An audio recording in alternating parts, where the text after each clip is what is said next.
So for a while now, drones have dominated the battlefield in Ukraine, and countries around the world are understandably taking notice. But we're not all on the same page. I mean, is the rise of drone warfare an actual military revolution, or is the fight in Ukraine too unique and not necessarily how the U.S. would fight in a future war? Look, you got to pick one. It's all or nothing. This is the internet, home of strong opinions and digging in despite all evidence. Or we could try to have a bit of a nuanced take here to understand that the United States should be leveraging some, but maybe not necessarily all, of the new drone technologies we're seeing appear. And for that, we're talking today with Sam Scanlon. Sam is a U.S. Army veteran and the co-founder of Vyryn Technologies, a defense firm that accelerates battlefield adaptation and defense modernization across the United States and NATO. We discuss Sam's recent article published by the Modern War Institute at West Point titled Beyond FPVs, Learning the Lessons of the Ukraine War, All of Them. And with that, let's get to the conversation. All right, Sam, thanks so much for taking the time, man. I'm looking forward to this because I feel like it's a really important conversation and it's going to piss off a lot of people. The comments are going to be great on this video. So they say don't read the comments, but I'm going in for this one. We're talking all the lessons that we should be learning or shouldn't be taken away from Ukraine. There's an article that you just published not long ago. What brought you to this? Because it's a hot topic. Yeah, Preston. Well, I guess before we get there, just first, thank you for having me on the show. Looking forward to the conversation and definitely looking forward to ruffling some feathers. And just thank you for everything that you do in the military, the defense technology, the national security world, because you do some great reporting. So I appreciate it. But appreciate that, man. So I mean, I guess to go back, my initial origin story for this is I was deployed in Iraq in 2016, just south of Mosul. I was an EOD officer in the Army, and that was really the first instance of enemy combatants using commercially purchased drones as part of warfare. ISIS was leveraging mostly for an ISR tool, like surveillance or reconnaissance, but they were also dropping grenades. And so at that point, if the psychological effect that would have on ourselves, our partner forces, and then, it was pretty strong effects. And so that's when I first started getting interested in drones. As an EOD officer, I got plugged into a lot of this because of the explosive effects aspect of it. And then, fast forward to 2019, 2020, I was in Afghanistan. There were certain elements of the Taliban, Haqqani network that were using drones, not to the same level as ISIS, but they were still using it. And I left the military in 21 and then found myself working as a contractor for the Chief Digital and Artificial Intelligence Office there. And that's when I first started noticing this conversation, because we were trying to leverage and implement AI solutions into different kinetic effects. And I struggled with it because it just seemed like, depending on who you talk to, Ukraine was a crystal ball. And that was the future of warfare, 100%, completely covered. Or on the opposite effect, Ukraine just doesn't apply to us. They don't have our defense industrial base. They don't have the 70 years of production that we have. They don't have the experience in the global war of terrorism. They're fighting the war that they have to. And over a while, I just got a little bit disenfranchised with this conversation because it just seemed like there was zero critical thinking happening about this topic. And this is something that I've been talking to folks on the Hill in DC about, within the defense tech community, other stakeholders, government organizations, about hey, let's see what we can actually take from Ukraine and apply those lessons learned to the next fight, wherever that may be. That's a good point. And something that I saw early on in this war was the artillery shortage. We saw the 10 to 1, 20 to 1, 30 to 1 that Russia was firing in the first year of the war. And I saw a lot of people come out with, we can't produce enough artillery shells to stay in a conflict with Russia. And my thought was, that's the wrong takeaway. We should not be in an artillery war with Russia. That's not how we're designed to fight. If we get to that point, we failed somewhere along the road. That conversation seems to have kind of placed in the back seat, and drones have taken center stage. So your article, Beyond FPVs, Learning the Lessons of the Ukraine War, all of them. I want to run through some of these different drone types and get your thoughts on what are the lessons that we should be learning. Because to your point, it's important. There's certain things here that we're probably behind on and need to learn, and others that, like the artillery shortage, is that really a game changer for us? I would still argue it's probably not. But starting with FPVs, it's the one that's the title of the article. I think it gets most of the attention right now. What do you think we should be taking away from the FPV war? Yeah, I guess, Preston, I got to go back a little bit. Weren't you a field artillery officer, and you're saying 155 artillery rounds is not that big of a game changer? I'm just kind of surprised to hear that. All right, yeah, listen. We need more, and we should be able to produce more. This is like a pet peeve of mine that we're 3 years into this, complaining about production capacity and all that, and get out of here, man. Artillery shells are not that hard to produce. It's ridiculous that we're so far behind. But I will not stand by somebody comparing the number of tubes that we have to Russia and say that means they would beat us in a war. That's ridiculous. Yeah. But I think, so to go back to your question about the FPVs, I think, they have taken center stage, for right reasons. And, just from my analysis, I think probably Ukraine is the only country in the world that could have mobilized an FPV force like they did. Just based on their robust history and engineering, weapons production. I mean, it's a very tech savvy, just natural culture. I mean, we're seeing that with all of their digital platforms in the environmental space. But I think, the main, one of the main reasons or the lessons to learn, I actually think from the FPVs is actually on the sustainment and logistics side. And I know that's not a sexy thing to talk about. But I think, one of the things, especially on my first trip to Ukraine this past winter, what I noticed is truly how integrated these defense tech companies that are building FPVs are with ground forces. I know I can go back to my experience in Afghanistan. Even we had a Palantir rep at the SOTF level. So it'd have been like an 05 command level. But these units are actually fused at the front lines. I mean, they're the first really safe place away from a lot of things that are happening on the front lines. And that level of iteration that's allowed, to get direct feedback from the front lines and the actual users, and then be able to iterate on those different designs, whether it's software or hardware, I think is one of the biggest lessons that we can do. We need to be able to push our ability to iterate to the front lines. And I think the best example I heard is really what's happening on the front lines in Ukraine and Russia is almost like a ping pong match when it comes to electronic warfare and FPVs, right? They're just ping ponging TTPs, these tactics back and forth. And you have to be able to iterate on those, I was in Kharkiv and I was talking to an FPV producer, and they said they're making updates every 5 days.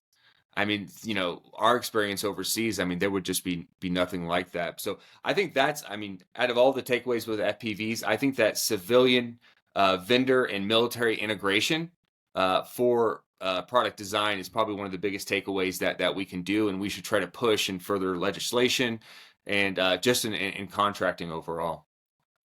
One of my concerns when looking at how we incorporate these lessons is that we have to be able to be mobile and adaptable, but also not roll out what we do is the most expensive solution, right? The switchblades that we were rolling. I don't know the cost associated with those, but it's a lot more than an FPV drone in Ukraine. And when you talk to the switchblade guys, they're like, yeah, and they've got this whole list of all these fancy specs they meet, but you can't get 20 of those at the squad level. No.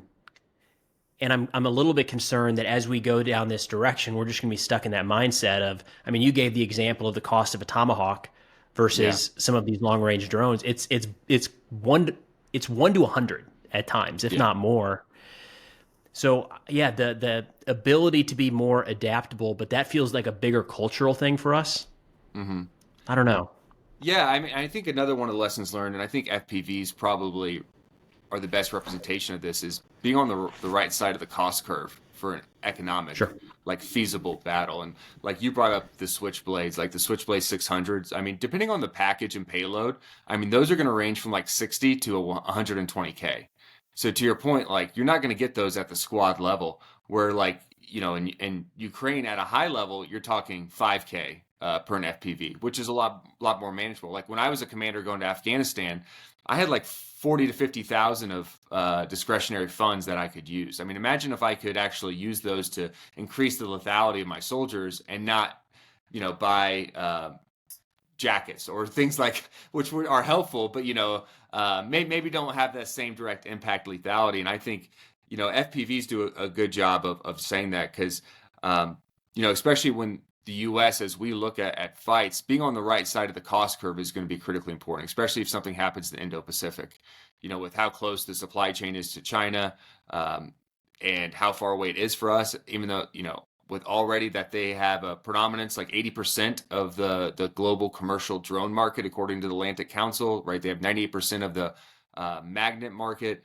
So being able to create systems that are cheap, effective, and attritable are going to be critically important. And I think to your point, like it is a cultural issue, Preston, like our defense tech founders don't want to make something that's just good enough. Right. If we look at the Andurils, the Forteras, all these companies, they want to make futuristic stuff that pushes the envelope. And like you need that in your arsenal, right? You need high-end, exquisite, expensive systems. You absolutely do.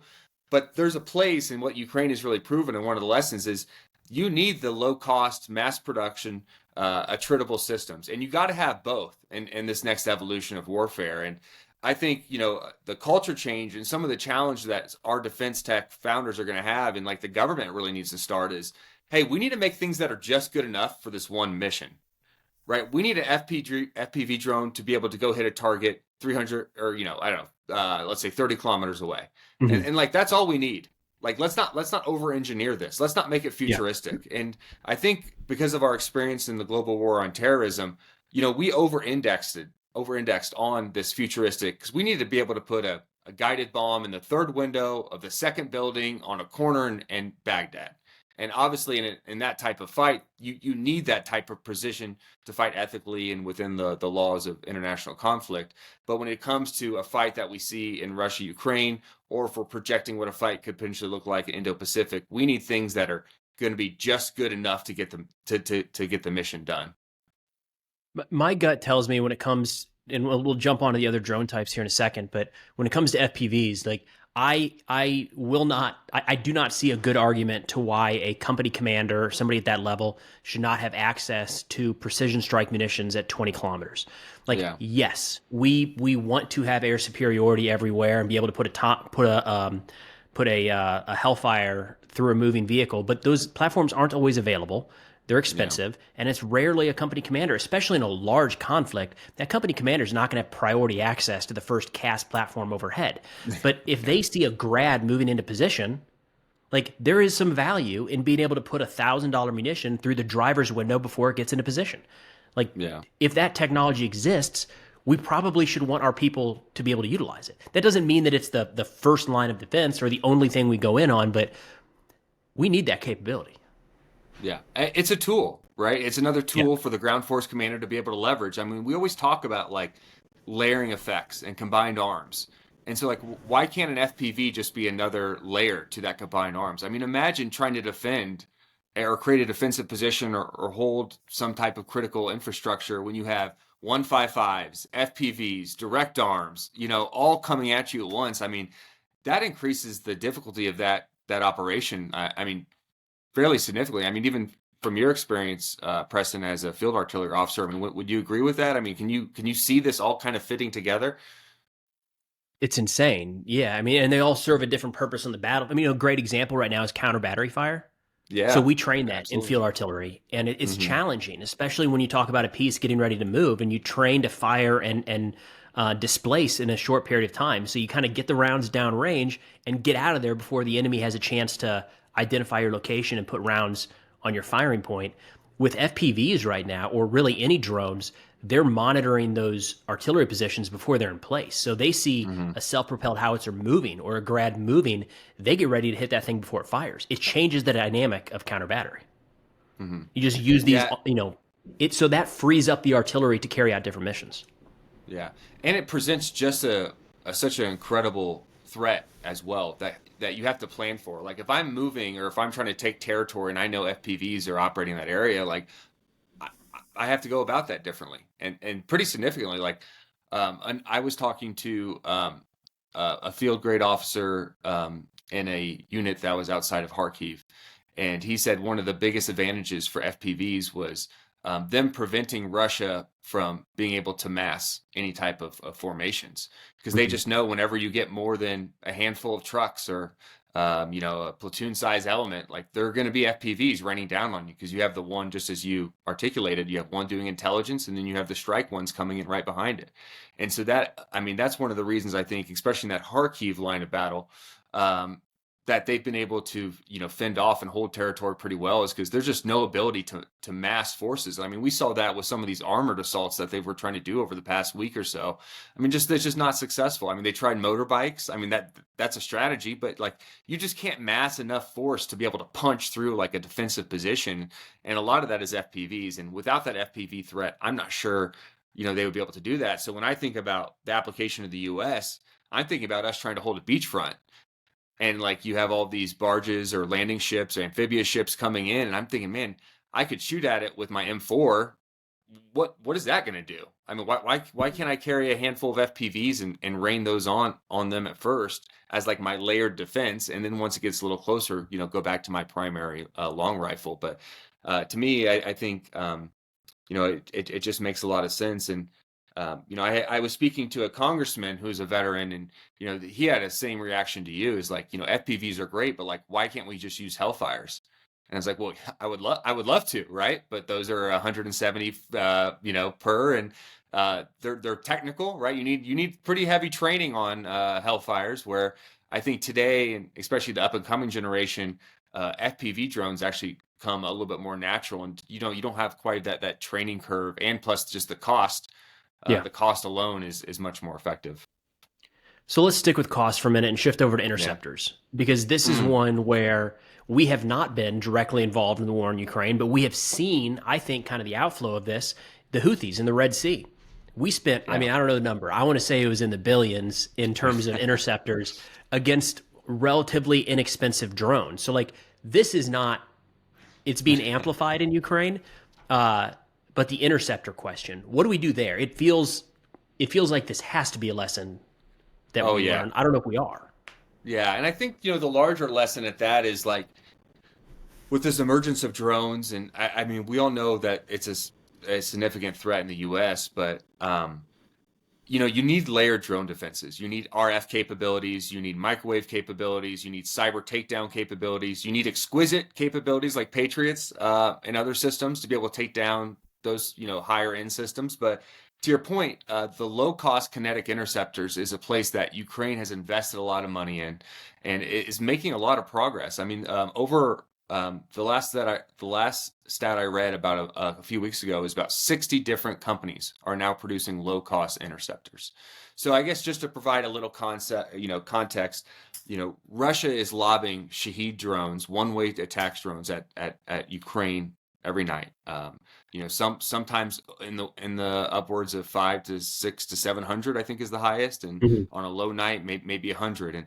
And to add on top of that complexity, some of those are decoys that have no payload whatsoever. And so a great way to get around this, again, is a low cost interceptor. So imagine something like a 60 millimeter mortar, right, with or an artillery round with like wings and a rocket motor. That's like a general concept at a very, very high broad brushstroke level.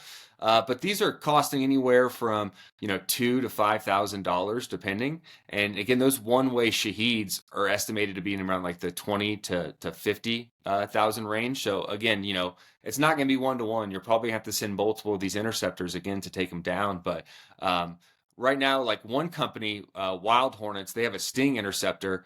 Theirs costs about $2,100 per unit. They have about a 60 to 90% success rate, depending on where in the country and depending on who you talk to.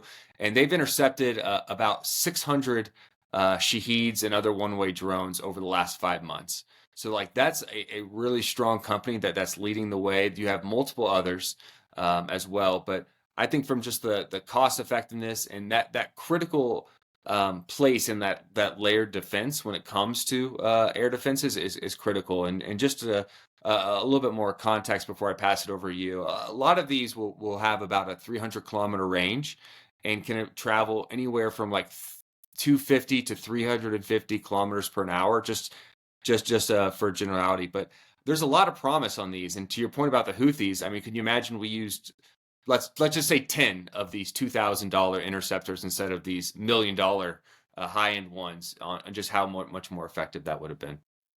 Yeah, this is an interesting one because we have the solution. Like, we have the technology to be able to shoot down incoming munitions, and that to me is like black magic, how it works in the first place. But like, we have that, and we're very effective at that. The Red Sea campaign is a great example. Like, I don't know that a single munition actually made it through. I don't believe any hit a ship. There's definitely some that we didn't engage, but that's wild. Like, all day long, these things would be coming in at random hours for months on end. It's really impressive that we have that capability, but it's not cost effective. And if we were in some sort of long-term situation like Ukraine is right now, at some point that becomes serious. Like, I think we brush that aside because, I don't know, we just haven't really been up against that. Like, what does it matter if something costs a couple $1 billion? Like, but like, we would run out of interceptors. Oh, yeah. I mean, we already are starting to run low, right? Sure. That's one of the concerns about giving them to Ukraine or Israel or whomever, is we're starting to run out to them. And, you know, I think to your point, like, we got, as the United States, as a defense industrial complex, we got a little complacent in the GWAT just because we were so technological and had so technological further along and had so much more money than those groups that we were fighting. But, you know, I think another point of that, I don't even necessarily think it has to be prolonged, Preston. Like, if you think about what a potential invasion in 2027 of Taiwan could look like, I mean, that's why I don't think people have wrapped their heads around China and their drone swarming capability and just the pure volume of drones that would be coming. I mean, imagine 10,000 drones coming at whatever it may be, aircraft carrier, critical infrastructure, landing positions on the beach, whatever it may be.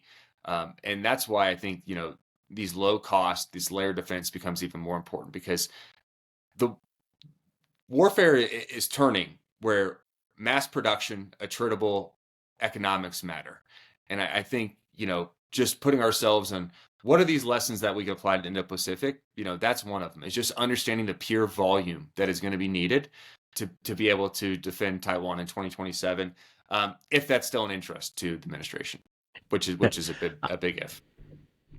Well, okay, so in terms of massing offensive strike capabilities, this is one where I'm a little more torn. We saw a few months ago, I think it was, Secretary Hegseth shared on social media all of these new drones that were being tested maybe by defense contractors. One of them was a straight up Shahed-looking drone. And I don't know. I have a harder time understanding that that's a direction we should go in. But what's the argument for cheaper long-range strike munitions? Well, I think, to go back to our earlier point, the argument is it's not a replacement for for anything that we have in our arsenal now. It's just another tool. And I think, you know, a different metric or a different lens to look at it that I write about in the op-ed is, what's the cost per effect? So if I can send, you know, 5 one-way drones that cost altogether $300,000, instead of sending a Tomahawk, you know, that's in the millions, like, why shouldn't I do that? I mean, I think just the cost alone is a lot, you know, a really great argument. And again, I think to red team it, if I have to plan for that along with these all other tools. So it's just adding another variable that I think can be leveraged in a really productive way for U.S. and allied forces. But I mean, I would love to hear more about how you think about this, Preston, like with your experience and like where do you see like the rub coming from? Do you just see it as too redundant, or do you see it as effects, or like where do you draw the line on this? Yeah, we've been pretty effective at bypassing enemy air defense. I mean, just look at the strikes in Iran, right? However many Tomahawk missiles we slung through their airspace. And something that we're kind of glossing over, I know unintentionally, we're not trying to bury this, but like, generally speaking, a U.S. military grade warhead is going to be more effective on target than a Ukrainian drone. Yeah. And the same hold true, you know, even for, you know, a Hellfire versus an FPV. I've got a video today where there was an attack in the Zaporizhia region. Some of these tanks took 5 or 6 FPV strikes. And like, look, tanks are not taking 5 or 6 javelins. They're not taking 5 or 6 Hellfires, right? We've also got some of these bunkers and airfields that are hit, and, you know, an aircraft out on the tarmac, it's going to get hurt with one FPV. but under a little bit of cover and it's not damaged at all. You put a Tomahawk through that, it's a different story. Yeah. So I don't know. I don't want to fall in the trap of we're already good enough. We already have enough. Yeah. But it seems like maybe our edge is still able to bypass some of those defensive mechanisms. Whereas Russia, we're seeing them kind of take that step back. Same with Iran, same with the Houthis, where instead of more advanced, faster, harder to intercept, they went more munitions, technically easier to intercept. I have a harder time jumping on that one, recognizing that I might be completely eating my words here in a few years. Well, I think to your point, and I know we keep talking about this, it's not a one or the other. And I know I mentioned this in my op-ed, but just to be clear, like there is no world where I'm saying that the effects of 5 one-way drones are the same as a Tomahawk. Like that's apples and oranges. I think it goes back to like kind of what I said earlier is like, what's good enough?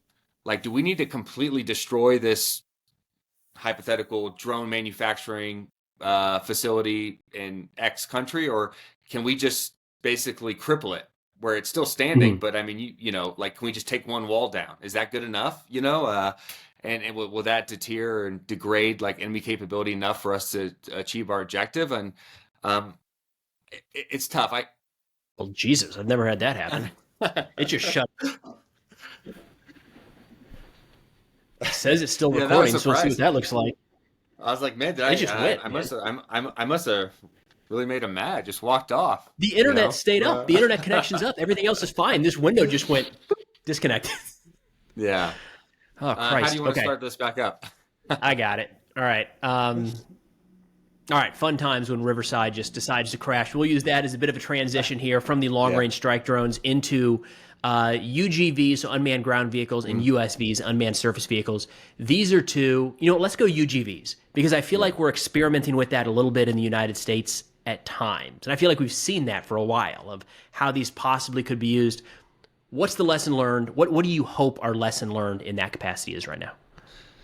Yeah, I mean, I think it's, just the advancement in robotics and autonomy and how it can be a replacement for soldiers on the ground as in certain mission areas. So, again, to go back to another unit I spoke to in Kharkiv, I spoke to the unit that did the first combined robotic assault. That got picked up in the Wall Street Journal, and I talked to those units, and they said they were having a lot of success using UGVs as roaming battle stations and static ones. You think typically there would be some type of soldier in that position, but with Ukraine's stance on not drafting 18 to 25-year-olds and having a little bit of a limit on their human capital on the front line, like that mitigation, that replacement, I think makes a lot of sense. And another way that they're using them really, really well is logistics. Last mile logistics, other logistic trains. I mean, we all know who've been to Iraq and Afghanistan, logistic missions were some of the most dangerous ones to be on.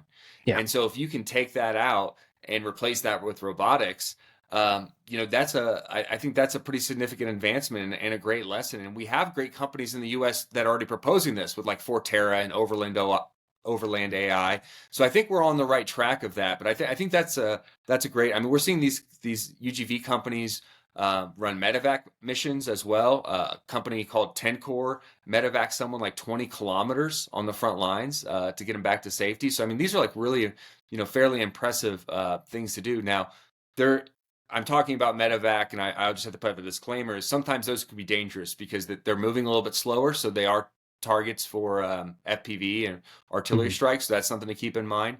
But I think the logistics is something that, especially the last mile logistics, that seems like a low-hanging fruit win for the U.S.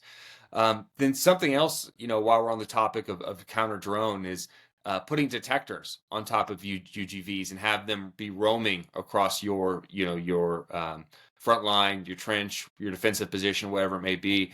And, there's companies now that are working on sensor to shooter capabilities on top of UGVs. So imagine you have all the different UAS detectors on a UGV, and then you have some type of kinetic weapon on top that would shoot it down. So you have that full sensor to shooter workflow all on one top of one UGV. And imagine that at scale, right? Across the entire defensive position, you're putting a really robust counter UAS defensive layer in there. There was, I think a lot of the U.S. companies that I've seen, well, international companies, when it comes to UGVs, they always strap something lethal on top. Yeah. It's like, yeah, it's a robot, but it's got a rocket launcher and machine guns. And I guess because it definitely looks cooler. Like if I want a picture next to one, I want one with ATGM strapped up and down. But it seems like those are not getting as much it does seem like the right low-hanging fruit is logistics. You put stuff on it, you move it to the front, and at times you have to move stuff back. Sometimes those are casualties or any number of other things. That seems like the most common sense use case. I hope we're not trying to get too sexy with it, because I've seen some videos where we're like trying to conduct in training, trying to conduct urban assaults with a UGV with like a mounted 50 cal. And it's like, I don't know. I feel like there's a lot of things that could go wrong there. Whereas, the last mile logistics, I mean, just for when I was in Afghanistan, dude, we ran back and forth. It was probably like 4 miles from the battalion to the company fob, brigade to battalion fob. They would run logistics every single day, and trucks would get blown up doing that, right? Like, just a robot. Yeah. Yeah, I was speaking to folks on the front lines on the east side of the 3rd Assault Brigade about this and like their ability to implement that for logistics. And they said they were seeing a significant decrease in casualties. Now they wouldn't give me the exact number, but for obvious reasons, but they said it was higher than 50% decrease since they started seeing or leveraging that for logistics. And that alone, right? Being able to replace human capital, put humans where you need them more, and take away the threat on those runs. I mean, that's another great addition to your arsenal of TTPs. Where do you think we end up with like autonomous tanks? Because those are already in production. We're seeing those rolled out. I was at a trade show or arms show or whatever we're going to call it in Abu Dhabi a few months ago, and they had like mini tanks, kind of like the Booker, right? It's a little bit smaller, but it was fully autonomous. And in talking to guys in Ukraine, they said, we just can't do that because it's too big of a target for Russia. Mm-hmm. But I feel like there's going to be a push towards that as well. Do you see that at all being useful? Yeah, absolutely. I mean, I think autonomous is the way of the future. I mean, the way that AI and AGI and machine learning, computer vision, these are increasing by orders of magnitude by the month at this point. And I think that it's only time until, we have a fully autonomous fleet. And, I know, like John Deere has been doing autonomous tractors for years now. And I know that's not the same as maneuvering in combat, but we've been iterating on this type of technology for a while. Yeah. And I think it's only a matter of time before we have a fully autonomous fleet of tanks, smaller tactical robots like UGVs.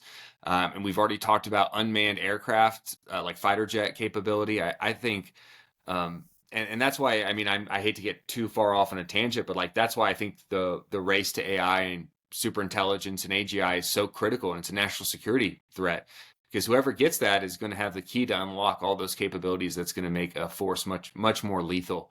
And it's going to get, humans out of the equation when it comes to the front lines. Now we can have a further discussion on a humanity side, like, is that actually good or bad for warfare and for stability across the world? But to answer your question directly, I think it's only a matter of time. Dude, this company, the name escapes me, that was at IDEX, they were explaining this to us. We were saying like, all right, so what's the use case? And they said, well, you've got a platoon of these essentially mini tanks. I think it had like a 105 main gun or something. They said, and you're on the assault. You can send this thing around the east side of the city, control it, and set a kill zone, and have those tanks come over the hillside. And as soon as they come out into the open, they are free to engage any targets that meet the criteria you set. It's like, oh, that's terrifying. Like, that's right there, right? And the way they described it, you're like, every one of those things, we're kind of there already. It's just a matter of bringing them together. So, yep, that's not going to be long. USVs. Let's wrap up with this. The unmanned surface vessels, or we'll just say maritime drones in general. You mentioned how in your article, this is more of I think you said like a strategic change. It changed how Russia is operating. Where do you see us taking this in the United States? Yeah, I think, again, to go back to the Indo-Pacific example, and then now with the with a pivot to the Western Hemisphere, I think this is where the largest lesson that we can take. And, I call out the Ukrainian company Magura in here because just how much success they've had. So just for context, a Magura maritime drone is about 18 feet long. It can travel about 80 kilometers per an hour. It's got a range of 800 kilometers and a payload of about 700 pounds. All that being said, it costs about $250K. So, they already have a co-production deal with Red Hat Holdings, so to be produced in the U.S. And I just see, our ability to create, at first, sensor networks. You think about the application in the Western Hemisphere, to stop like counter narcotics. There's only so many Coast Guard assets out there, and there's really not that many. And like it's obviously a large ocean across the Atlantic and to the Caribbean, the Gulf of Mexico, and to the Pacific. So I see like an application of all of these different like sensor networks of these unmanned maritime drones that can early identify any type of movement or acoustics from submarines. That's another big area that's been developing. So I think that's an area. Then if we go back to like the Taiwan example, these have an 800 kilometer range. The shortest distance between mainland China and Taiwan is about 136 kilometers.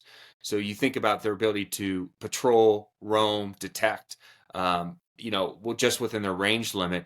The Indo-Pacific commander, Admiral Paparo, said he wanted to create a hellscape for anyone trying to move on Taiwan. So if you think about the best way to do that, I think maritime drones are the way to go. And again, we see a lot of development and VC money going into maritime drones. Of course, we got Saronic, who's $1 billion company. We have Blue Water Autonomy that just raised a massive Series B. We have Havoc AI that's doing these. So we have a lot of these companies that are doing this, but just haven't had the same effects that Magura does, which has really been their effect has been strategic from crippling land ships in September 24. Or excuse me, February 2024 to, shooting down those Su-33s in the Black Sea. That is a milestone, accomplishment in terms of warfare to be able to do that from an unmanned vessel. What's a cost comparison there? You said about $250,000, but what are we comparing it to? Because it's one can be a missile, another can kind of be a surface ship. Yeah. What do you look at there? Yeah, you could look at it at across in multiple different classes. To be honest, I don't see it as much. The economics matter to that, but I see it more just about rate of production and be able to send them out. We just have no shipbuilding capability in the U.S. China has 47% of the world's shipbuilding capability. They have one shipyard that creates more ships than the U.S. altogether, just out of one. And so I just see it as the ability to actually get assets in whatever area of operations that we're at. But $250K. Obviously our larger classes are $1 billion assets. Obviously the smaller ones on the Coast Guard are much less than that. But not anywhere close to $250K. And plus you would need a human on there, so you would need to add that the economics on top of that as well.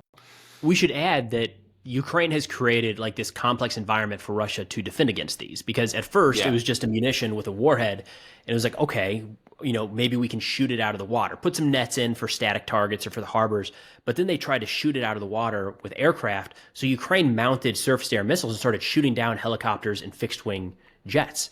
And I was like, oh shit, okay, so like. It's not a static target. It's a constantly developing capability. Yeah, and I don't think there's a clear way to mitigate that right now, especially if they're in large numbers. No, and something that we haven't talked about either is their ability to lay mines for larger classes of ships as well. So that's huge as well. Imagine not having to send a human, or if you lose a couple unmanned ships with a couple mines, that's not that big of a loss. But their ability to do it and effectively has been critical, and it's really pushed the Russian fleet further away from some of these key ports and land, which has been critical. I think taking a step back from everything in Ukraine, I think the one area we can learn the most for is USVs. And our application and implementation of those into our doctrine, into our warfare, because I think it's going to be critical for whatever fight, whether in the Western Hemisphere or in the Indo-Pacific. I love it. It's an important conversation, and it's important to get into the nuance of it too. So thank you, Sam, for all the work you're doing. And it sounds like you're having conversations with the right people, or at least in the right direction, that people are interested in this stuff. So appreciate you talking through this, man. Appreciate the work you're doing. Yeah, I just want to say thank you again, Preston. Appreciate you having me on. Love the conversation and always happy to come back and chat again. Sounds good, man.